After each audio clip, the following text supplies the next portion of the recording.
North ఈస్టా? So north east ఇది మీకు clarity of mind ఉండాలి. అంటే ఏదైనా పని చేసేటప్పుడు మనకు కొంచెం క్లారిటీ ఉండాలి. అంటే అవునా కాదా, ఎస్ఆర్ నో అనే ఆలోచన రావద్దు. అంటే ఈ ఇంట్లో ఎస్ఆర్ నో రావడానికి కారణం ఆ ఈశాన్యలో మీరు ముందు అక్కడ ఒక ప్రాబ్లం ఉంది, అది వేసేసారు. ఒక్కసారిగా కాపర్ది ఇది జస్ట్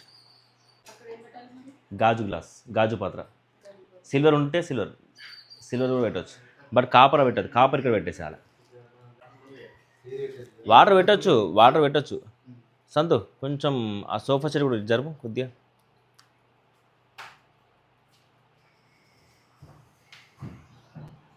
ఎస్. ఇప్పుడు ఇంకొక వాస్తు దోషం, ఇవి తీసేయాలి.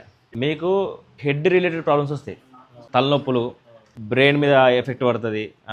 కొన్ని పెద్ద పెద్ద అంటే ఆ మీటర్లో పెట్టారు కదా, అంటే భయపెట్టితలేను, అలాంటి కరెంటు మీటర్లు అవి ఉంటే బ్రెయిన్ సర్జరీ కూడా అవుతుంది. సో ఆ కరెంట్ ఐటమ్స్ అక్కడ ఉండకూడదు, అదొకటి చూసుకోండి. ఓకేనా? ఇటు పెట్టుకోండి, ఈ మూలకు పెట్టుకోవచ్చు, నార్త్ పెట్టుకోవచ్చు.